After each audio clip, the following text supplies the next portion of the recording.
and welcome to episode 227 of the Actual Astronomy Podcast. I'm Chris, and joining me is Shane. We are amateur astronomers who love looking up at the night sky. In this podcast, is there anybody else who likes going out under the stars? How was your week, Shane? Well, we were finally out underneath the stars, not together, but not together. Yeah, we were both in Grasslands National Park. I had the entire last week off on vacation, so my schedule was quite flexible, and I decided to go a little early just based on the forecast. I felt like that was going to give me the best odds for two good nights, and turned out I had one okay night. Good. How about you? How were your? Were you able to observe both nights, or just one, or parts of both, or how did it shape? Yeah, had one decent night, and had about I guess around 30 or so members of the public / from Parks Canada joined me and Mike and Peter, who went out and did a bit of an event in the Grasslands National Park. And it was really cool. We had people from all over. We had people from here around Saskatchewan, people from all over Canada, Ontario, and BC, and had folks from down the States and Mexico and Germany and all kinds of different places like that. So it wasn't a huge crowd, but a lot of different people from a lot of different places hanging out and looking through telescopes and looking at aurora. But what were you able to see? Well, so I was there for 2 nights, and the first night, the seeing was not very good, but the transparency was excellent. It was very clear. So Mike and I, we did a ton of observing in terms of the amount of objects that we saw that night. It was so much fun. Mm-hmm. So I was using my Takahashi TSA 102 with the bino viewer, mm-hmm. and Mike had his Orion 12-inch reflector, and so we had a kind of a nice contrast of instruments. Some of the memorable observations, we spent a lot of time up in Coma Berenices as well as Virgo, just because they're well positioned right now. Mm-hmm. Had a quick look at the Leo triplet in the TSA, but I was able to see 2 objects that are in O'Meara's Hidden Treasures book. Okay. The first one is NGC 4725, which is a galaxy up in Coma Berenices. And it's very close to Malot 111, and I think it kind of gets overlooked a little bit just because of how beautiful and huge Malot 111 is.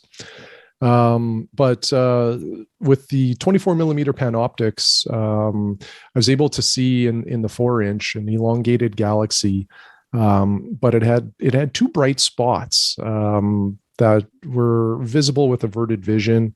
And it also kind of looked like there was a darker spot or darker region present. So I could see the galaxy with, direct vision, but again, averted vision for any of those details. So I switched from the 24 millimeter panoptics to 13 millimeter Naglers, and the 2 bright spots became more apparent. What's kind of interesting is Mike brought that galaxy into the 12-inch, and I really didn't feel like the views were all that different. Mm-hmm. But anyway, so it was a really cool observation. Seeing any kind of detail in galaxies is always exciting to me. Mm-hmm. So an interesting note about this observation, so we saw this. I come home and I always like to validate what I saw, especially if I wasn't sure about everything that I saw. And those 2 bright spots were interesting to me. I'm not sure what I was seeing. What they are is they're like Milky Way stars in the foreground that just happen to be superimposed upon this galaxy because of the positioning or alignment. But these 2 stars are about magnitude 13, and another one is about magnitude 13 and a half. Oh, wow. And that's pretty good with your 4-inch. Well, yeah. So this is my point that I was going to get to, is that's getting to be on like the limiting magnitude for a 4-inch telescope. Wow. But I was using a bino viewer, and kind of the knock on the bino viewers is that you lose some of the light. It's not showing you everything, and deep sky observing with small instruments, not great. Well, I don't know. If I'm seeing, magnitude 13-ish stars through the bino viewer, I'm pretty pleased. So, I was really quite blown away. Oh, wow. What else? So NGC 4526. This is another hidden treasure, and this is a galaxy in Virgo. And Virgo is littered with galaxies. The Virgo cluster is incredible. So with the 24 millimeter panoptics, I was able to see kind of it appeared to me as a bit of an elliptical but face-on galaxy. Definitely a bright core and a diffuse surrounding, but no real discernible features. And when I increased magnification, it didn't improve the view at all. In fact, it might have detracted a little bit because you lose some of the brightness. So anyway, that was interesting. We looked at M3 and M53, and I really want to just M53 blew my mind. Now, through the TSA, the 4-inch refractor, these were just round fuzzy balls, and that was it. I was not really able to make out individual stars, but I didn't jack up the power. So maybe if I would have used more power, that could have helped. But the view through Mike's 12-inch was nothing short of incredible. Yeah, it really was. M53 was photographic. I would estimate, just quick estimate, didn't actually do any counting, but I'm thinking there's 200 to 400 individual stars that we could see through Mike's 12-inch. I even said to Mike, I said, he was using about 150 times as well for power. But I said, I think that M53 might be prettier than M13. It was an incredible view. M3 was very similar, and not quite as, I felt M53 was more impressive. But anyway, both were great through the 12-inch. We looked at M13. Through the 4-inch, it was very big and very bright, even through the 4-inch. I was able to see individual stars when I was using the 13 millimeter Naglers. But, I think it would have been a lot better if it was just an average night in the grasslands. But because seeing was poor, and really at this time of the year, M13 is pretty low in the sky. So I'm also looking through a little more atmosphere. It probably would be a lot better later in the season. But an interesting note here. So with the 13 millimeter Nagler, I could see individual stars, but I had to use averted vision. So I thought I'll switch over to some orthoscopic eyepieces that I brought, just to, see if, again, the simpler glass, if it allows more light through or improves the view. So I used 12 millimeter orthos. 1 millimeter difference, I don't think will have a big impact. No. But with the ortho, I was able to see the individual stars with direct vision rather than averted vision. Wow. So that's amazing. It's not like I could probably see more. I don't think. It just was easier and more comfortable. Now, I lose a lot of field of view as well. So, it's a completely different way to frame the object. But I was really pleased with how the ortho showed M13. What else? Grapheus is a double star, very easy split. M49 looked at. It was really just a fuzzy ball without any discernible features. Spent a lot of time panning through Malot 111. It's just such an incredible part of the sky. In fact, I really wished I would have brought my Borg Mini 50 just to take in as much of it as possible because of how large it is. Yeah. And, again, under a dark sky, I also just like to look up without any optical aid and just see what the sky looks like. And it's amazing how big and bright Malot 111 is under a dark sky. It's shocking. So ton of fun. So this was also the first dark sky session that I exclusively used the bino viewer. I did not do any mono viewing except with Mike's telescope. And I got to say, I think I'm hooked. It was so comfortable. No eye fatigue at all at any point. I certainly felt like I could have went far deeper into the night. Our session was ruined a little early because of clouds that rolled in, and we thought that the following night would probably be the better night anyway, which turned out to be false. But anyway, the the bino viewers were phenomenal. I was really pleased with their performance. The only drawback was that I couldn't do like the extreme wide field viewing that sometimes I like to do. But really, what I probably should have done, because I brought my 2-inch focuser and I brought some wide field eyepieces, was maybe just finish the night with some wide field viewing up in Coma, or some, just general wide field viewing, because Sagittarius was starting to rise a little bit too. And Cygnus was up. There was certainly some opportunity for it. So I should have probably switched to 2-inch viewing, but I just got distracted with all sorts of, great objects to look at. So it was a ton of fun. I was so happy to be out under a dark sky again. So I'll turn it over to you. Yeah, it's been a while since you've been down there. I think observing, since before the pandemic, I think. Well, yeah, and actually for East Block, even the year before the pandemic, where I work, I won't get into all of the gory details, but there was some commitments that required me to stay pretty close to home during periods of the summer. And as such, I didn't even get to East Block the year before the pandemic. So it's been, I think, 3 years since I've been in East Block, 2 years since I've been in West Block. But it's been a while and it felt great. Yeah, I know. It's awesome to get down there. Yeah, I used to just about live down in East Block. Yeah. Well, it's so close to us, right? Yeah. 3 hours you're there. So yeah. Like, so I was mostly doing like public stuff, because I committed to the parks for doing public events on this weekend, which was great. I got to meet quite a few people. Some people are asking like about other places to go, but it's kind of hard to say, we'll go to these other places when, you're at the darkest place that's about the closest distance to Regina. Like, there was a new person from Regina asking where else to go. And it's kind of like, well, there's no place this good, this close to the city. It's only 3 hours. So, it's pretty hard to, recommend anything else. I mean, you can always just drive out into the grid roads on the fields or whatever, and that's all good. But it's just going to be, sort of a graduating sky down to, the sort of the grade A sky down in Grasslands.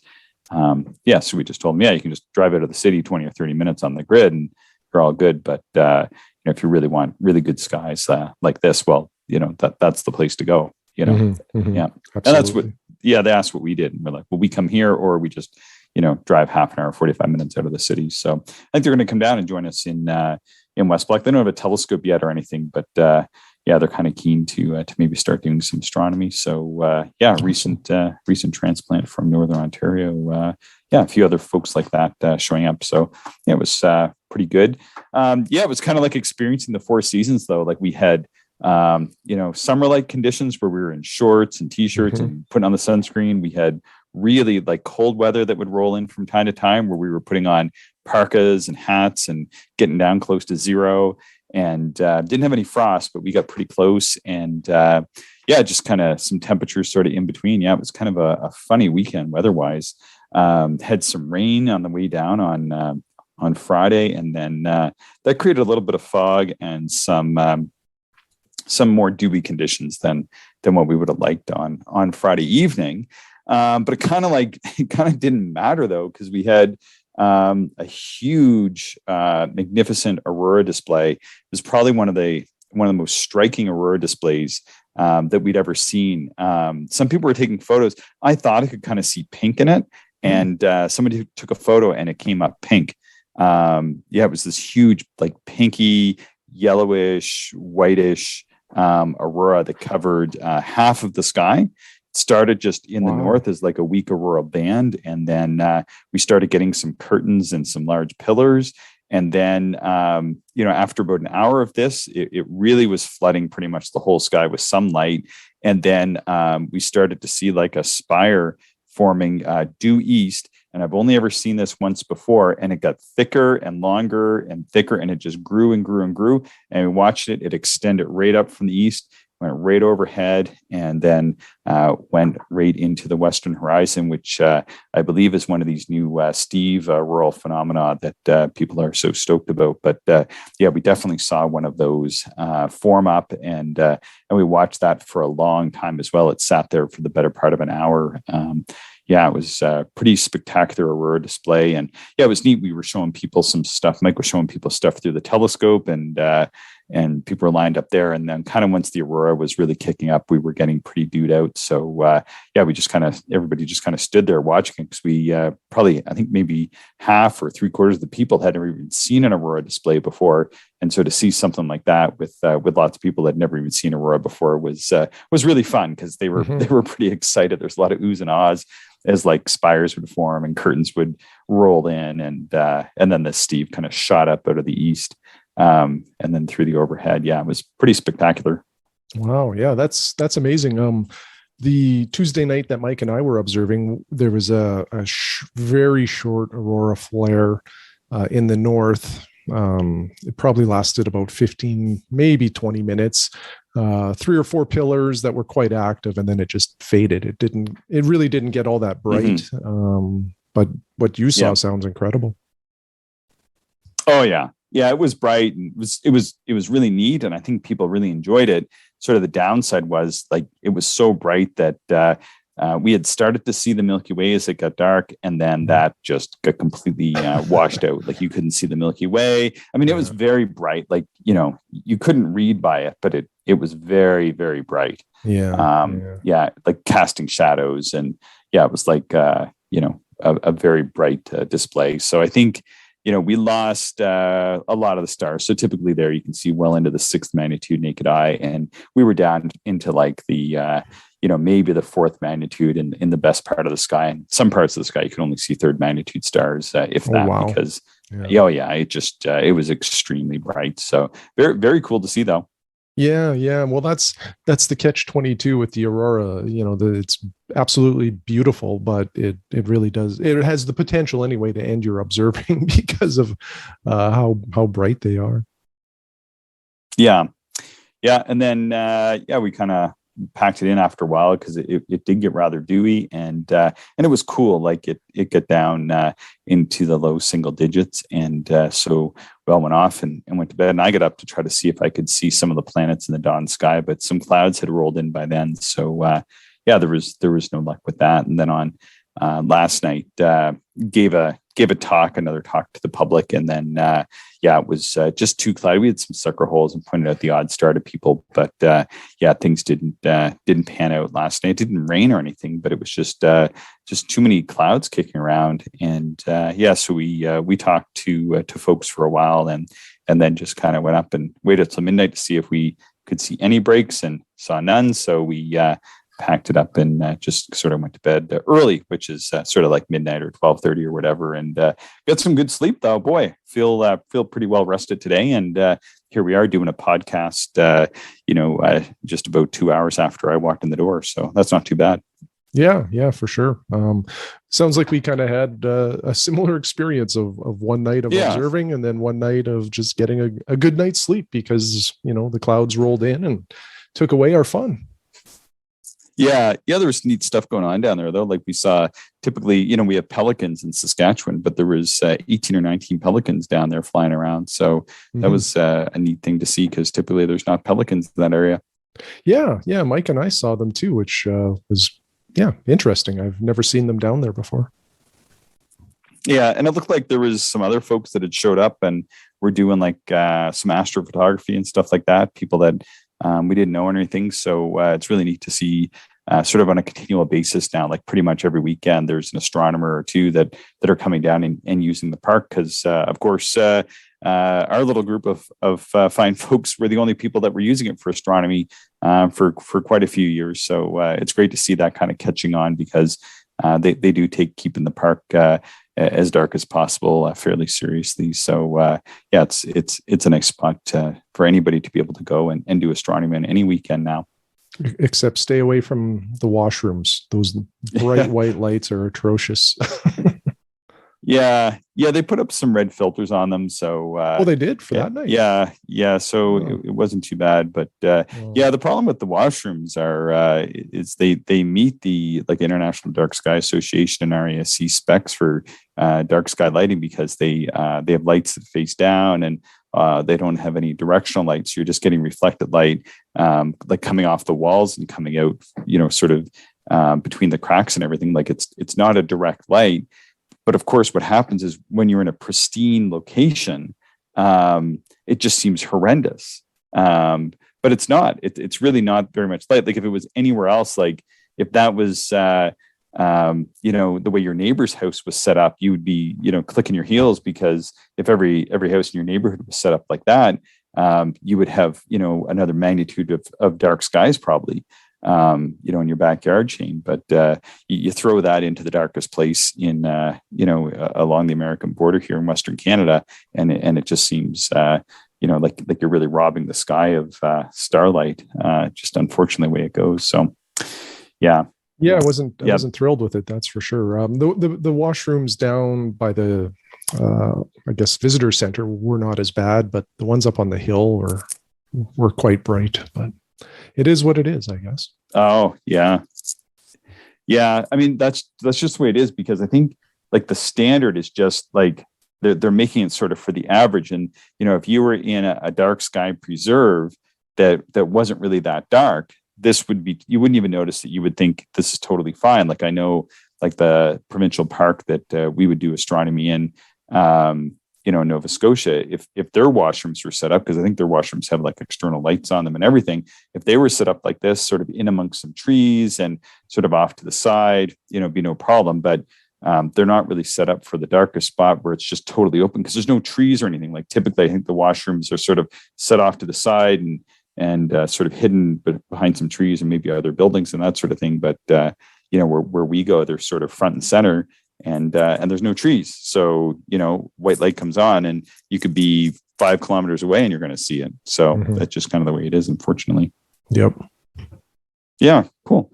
So good trip. Nice to meet lots of folks and hang out for the weekend, and do some astronomy and meet some new people, and just sort of kick back and relax in the grasslands. Anything else to add to the grasslands adventures here, Shane?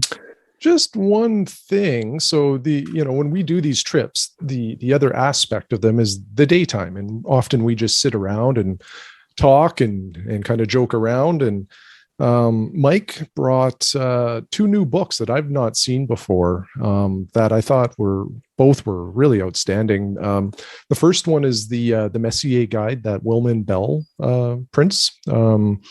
It's the first time that I've seen that one, and it's a really, really good Messier. That's the red guide. Book. It's red. It's a red book. Yeah, and I think it's designed for Messier marathons, for any month of the year. And it just like it provides finder charts if you're using, I think, like a 7x50 optical finder, like what the field of view will look like. It, tells you kind of like, start with this bright star, hop to here. Like it guides you to all of these observations, great descriptions of the objects, again, like star charts for your telescope as well. So it's a really well done book. But the one that really blew me away, I'm not sure if you've seen this one before, Chris, but it's by Harold Hill, and it's a portfolio of lunar drawings. And what blew my mind with this is it's not like he sketches the moon, and there's hundreds of sketches in this book. But what I really, really liked about it was he would have one object on a page, or one object dedicated to a couple of pages. And he would have like 9 different sketches of this one object, but at different points in time, like with different amounts of illumination from the sun, which then changes, how extensive the shadows were. So like you would look at this page and you'd say, oh, there's 9 different features in the moon that this person observed, but it's just one feature at different times. But they take on such different appearances based on, different lighting and everything. So if there's any lunar observers that are listening, this is a must-have, I think, in your library, because I think it's one of the finest lunar books out there, because it covers like this wide variance in how these features appear. Good stuff. Any full moon drawings in there? I didn't. I'm just kidding. Yeah, I didn't look for those. You'll have to publish yours. But anyway, this book is definitely on my list. Yeah. Anything else? No, that's about it. All right. We had some emails this week. Had an interesting observation from Chris in Long Island. Shall I read it? Yeah, go for it. All right. Chris writes, hello, Chris Shane. I got out last night with a friend to a darker site. One of the state parks that is along the south shore of Long Island. With our permit, we're allowed to use the beach parking lot for observing. That's pretty cool. I like that idea. Yeah, that is cool. He says, I had my 6-inch refractor with me and decided to take a shot. And I think that's one of the Altair, the red 6-inch f5.9s. Anyway, he decided to take a shot at trying to do an observation of Omega Centauri. He said sky conditions were poor. It took about 20 minutes for him to find the right stars to hop from.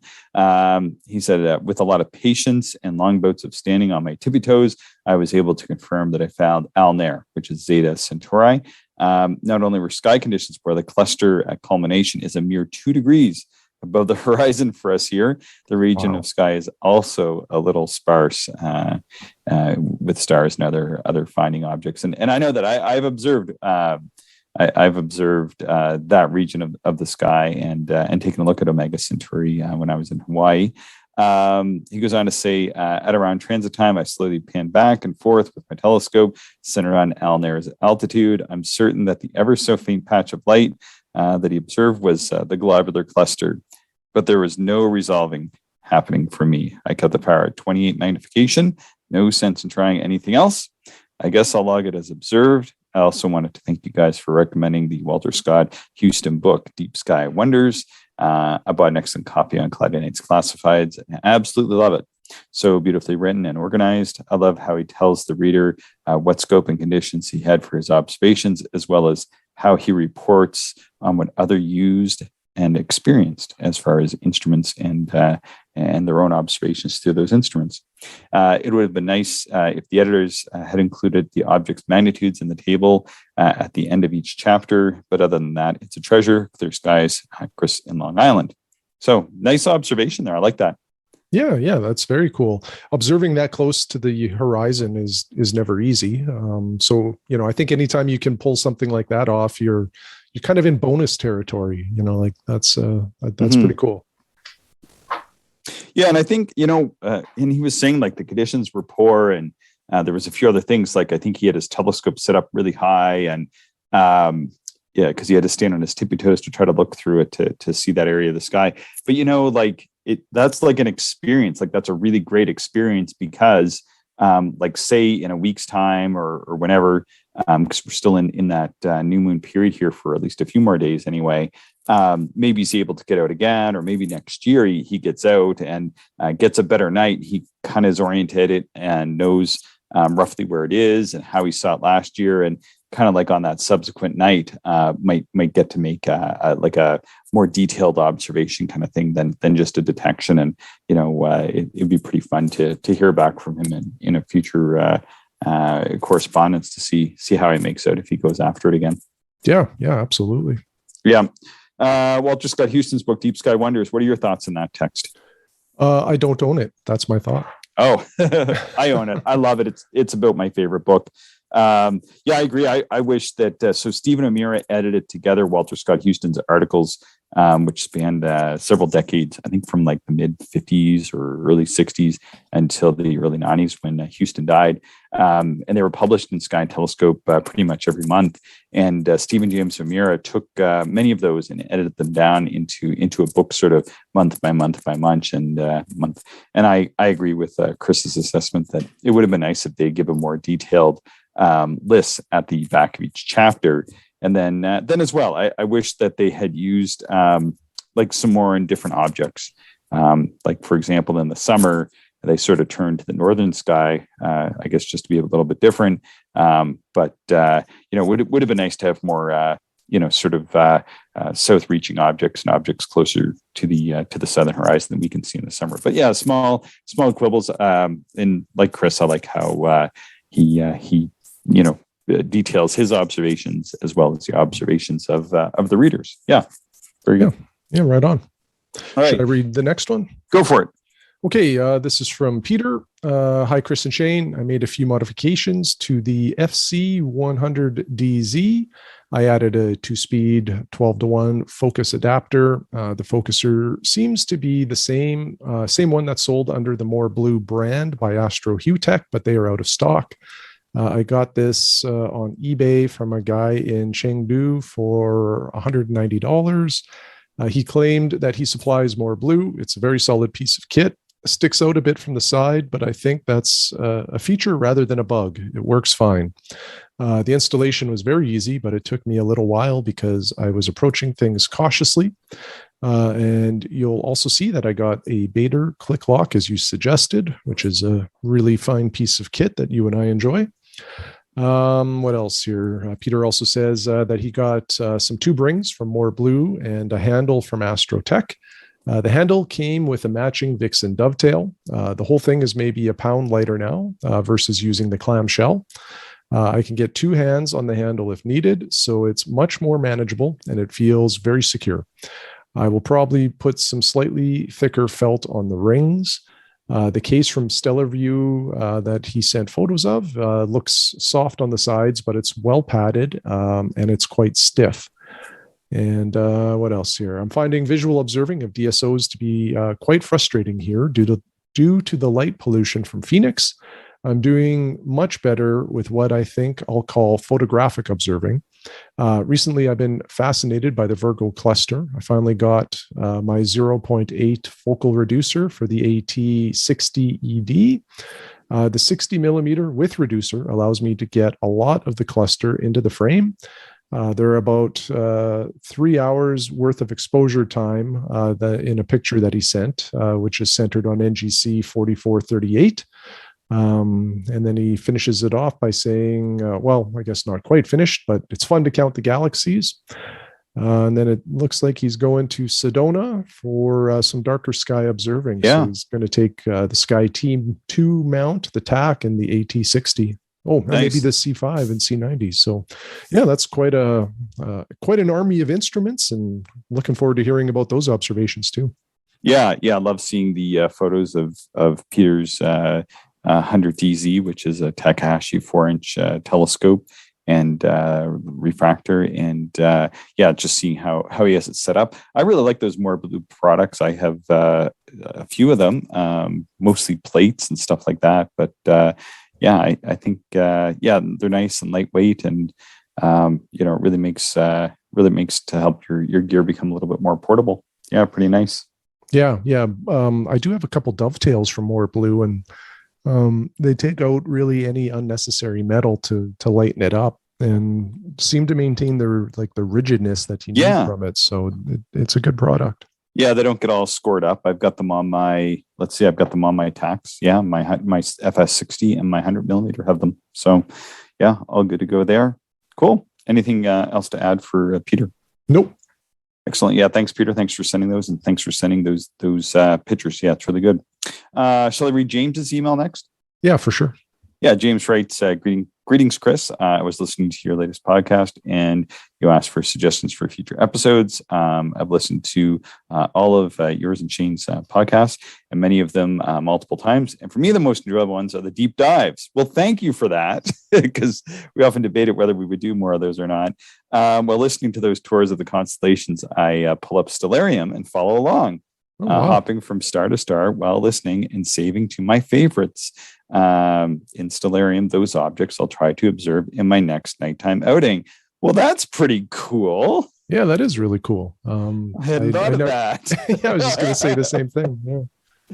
Yeah. So thanks for that, James. And we're putting it out there so people can hear how you've used those, and maybe that gives me some ideas for how we can do more episodes like that. He goes on to say, those episodes also wear well in that when the constellations described are visible, even years after the episode was presented, the information remains relevant. So more deep dives into the constellations, please. You know what? I'm going to throw it back to James and say, let's see, give me a constellation that you want to see, James. or if anybody else has a constellation they want us to go through, we will do that. But I would like to hear from James. If you can, I would love to do one just for you. I think that would be great. What do you think, Shane? Yeah. I think I enjoy the deep dives. There's so many objects in each constellation, and I think we try to do a bit of a wide sweep in terms of here galaxies, clusters, and maybe some off-ball things that don't always appear in all of the lists. So it's a lot of fun. I enjoy recording them. Yeah, he said, I've also recently re-enjoyed your episodes discussing Shane's Borg 50FL, and that encouraged me to obtain my own poor man's 50. He got a 50 millimeter Astro Tech Finder from Astronomics, and they're presently selling it for $45 American. That makes a surprisingly capable wide field instrument. Yeah, it would. That's pretty cool. It's a little fellow between the 102 and 80 millimeter Celestron, and he sent us a photo of that. Pretty good. He goes on to say, how good is it? You might ask, well, have a gander at the high voltage tower in the center of the photograph below. So he sent us a couple of photographs. Really appreciate that as well. And he said the tower has an identification plate on it, and he was able to read that quite easily, though he's yet to test it out under the dark night sky. He's optimistic it'll be an excellent wide field performer, and I think it will be. Anyway, thanks for all the hard work you and Shane put in the podcast. I and many hundreds of other amateur astronomers greatly appreciate it. Best regards, Jim. And yes, Jim, thanks so much. Sorry, I was saying Jim. I was just sort of reading the email address there. But yeah, appreciate that, Jim. And if you have a suggestion for a podcast, or if anybody else does, we appreciate hearing from it, and would love to hear from Jim back on what he would like us to focus on for another deep dive. And we will make one up in June as a la carte presentation. Sounds good. Mm-hmm. Why don't you take the next one? Because Felipe wrote me, so I thought I would drop this in. So I've seen these emails come through, but we've been away, Shane, and I think you've replied to some folks, and I was just like, holy cow, I've got to get some replies out to these people. And then I thought, you know what? Let's just put them in the episode, and then we can sort of talk about them a little bit, and then we're giving the emails I think the voice that they deserve, because I think these are some interesting observations and feedback for us. So really appreciate that. Mm-hmm. All right, Felipe writes, hello, Chris. He finally moved, so he's moving to a city. Unfortunately, I had to say goodbye to the nice views of the Milky Way that he was observing, and he's a Southern Hemisphere observer. And so I really enjoy hearing and seeing about his astronomy adventures. He said the second day he was here, I set up his telescope, and it wasn't as bad as he thought. And I am right with Felipe on this, because I had to move once for a number of years to an area that was supposedly very badly light polluted, but I found out, again, just like you, Felipe, it wasn't quite as bad as I had thought, and lived there for 3 or 4 years, and made lots of friends. Because one of the things that you might find is that when you move to a higher density area, although you might be leaving behind lots of stars, you might run into lots of fellow amateur astronomers, because you're in a more populated area. And so sometimes that can be a benefit that I didn't think of as much. I didn't really think about that as much, and then ran into people who are telescope builders and makers, and other observers, and binocular observers, and all kinds of different types of observers.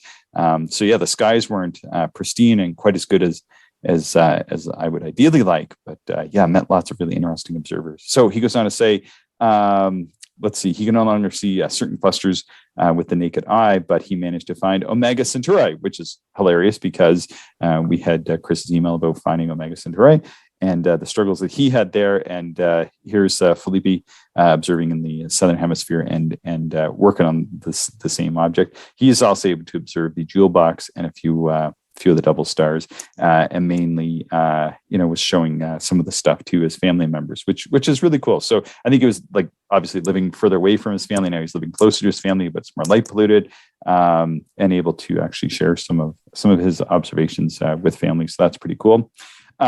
He was able to try for the lunar eclipse, but unfortunately, he says the weather was terrible down where he's living. And he said there was a cold snap during those days. Nothing terrible for you Canadians, but when the temperature goes to 10 degrees above, we are not used to it. Yeah, I can imagine that. Yeah, so 10 degrees Celsius, that seems fairly cool for a country that's a lot closer to the equator than we are, Shane. Yeah, and even it certainly is relative, and plus 10 in January is great, but plus when Mike and I were observing our first night, I think it was about plus 9, and it was pretty darn cold. I had 3 jackets on. Yeah. He goes on to say, yesterday I woke up to take a look at the planets, and he woke his mother up, and she was able to see them as well. And she got very emotional when she was looking at Saturn. And I think many people do for the first time. We were talking about this last night with folks. And yeah, certainly when people see Saturn for the first time, they usually have a pretty big reaction, eh?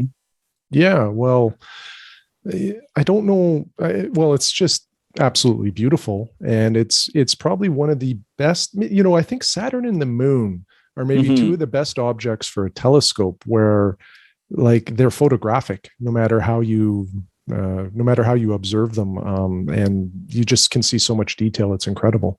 Yeah and it's really neat because he says that then later on his mother asked him to help her out with a course she's giving at the library, and he talked to see if it was okay if he could take his telescope there to do some public outreach.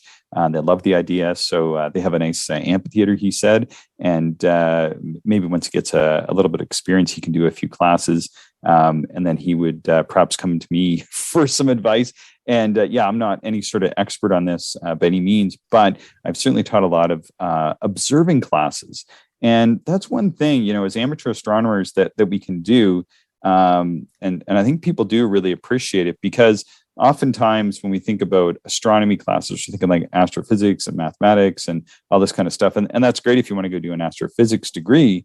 But as far as learning how to look at the nighttime sky, there are a lot of sort of tips and tricks. And that's one of the things we try to do in this podcast, Shane, and try to do in the astronomy classes that I teach, and when we do public outreach and education, we try to pass along those sort of tips and tricks to really get people started to do this.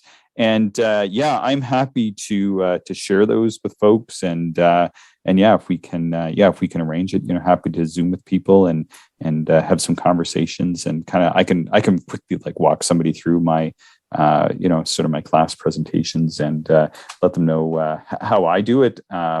It's just something I've kind of cobbled together over the years of doing this with adult learners and other learners as well. I've had people as young as 8 and people as old as 98 taking these classes. So it's a lot of fun doing outreach. Eh?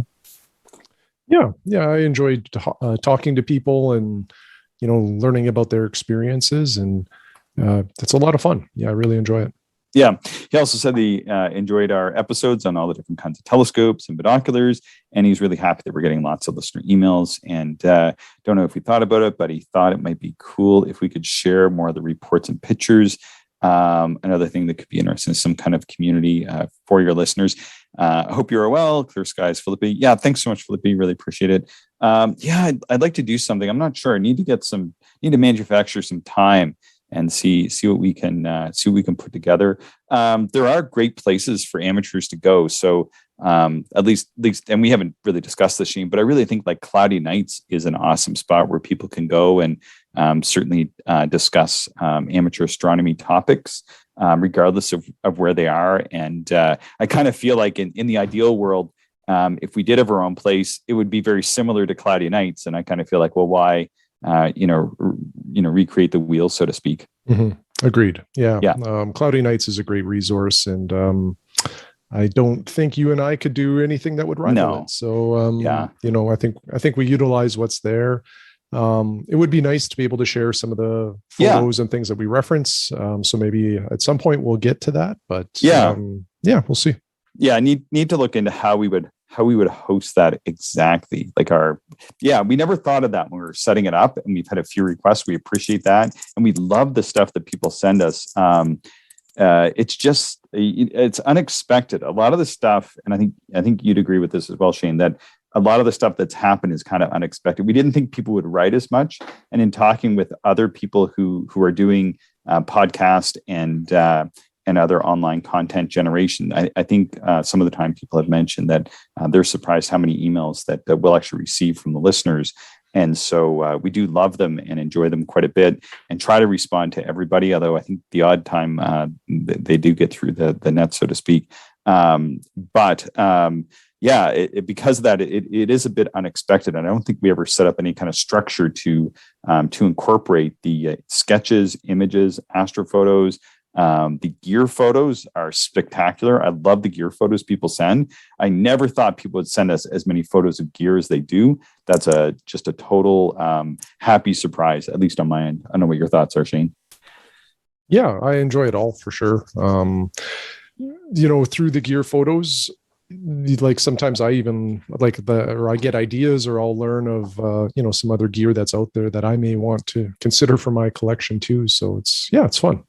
Yeah, and it's also surprising because sometimes we'll be going down some different paths that are new to us, because we're always exploring and trying new things, and we'll actually get sometimes all of a sudden like a more experienced observer will chime in and say, hey, look, have you thought of this? Or here's a problem you might run into, because I know you guys observe with refractors, or this is how you observe, and this has sort of been my experience. And I really appreciate it. I'm like, well, I thank you, because that this is something I don't know that much about. And now we have the benefit of having other people's advice chiming in. And certainly we appreciate that quite a bit as well.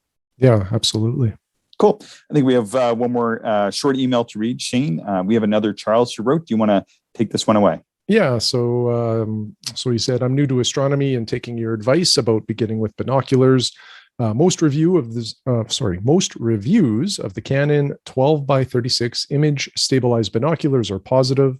Your review is positive. However, there has been grumblings about the gumminess of the rubber coating, sometimes rendering the binocular useless. I was wondering if you have any comments. Also, what do you use for lens coverings, since the binos don't come supplied with covers? Thanks, Chuck. So I replied to Chuck this morning, and what I said was a couple things regarding the gumminess. There's at least 3 generations of this binocular, and I think there might even be a fourth. I have the 2nd gen, and I have no gumminess. I think if I remember correctly, that might have been like a earlier generation thing, but maybe I'm wrong. But anyway, it just might be related to the particular release of the binocular. I've never had issues with mine, and I've had mine probably for over a decade now. And the other thing is they're pretty tough. And I know Chuck didn't ask about this, but I've dropped them, or they've fallen off tables more than I care to admit. And the stabilization keeps working, and they keep collimation, so they're very robust. Now, regarding the lens coverings, for the eyepiece side, I have a real standard like binocular eyepiece. Like it's a kind of a long rectangular-ish shape that just, it's a plastic thing that goes over both eye cups and protects everything. And it's very simple. You can get them at pretty much any optics store.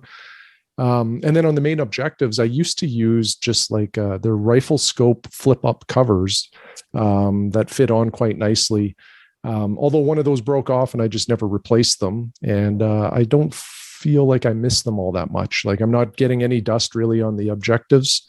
I use a Pelican 1200 case to store them in, or more so to transport them. But really that's it. They're great binoculars, and solving the missing cover issue is pretty simple and inexpensive as well. Yeah. And that's about it.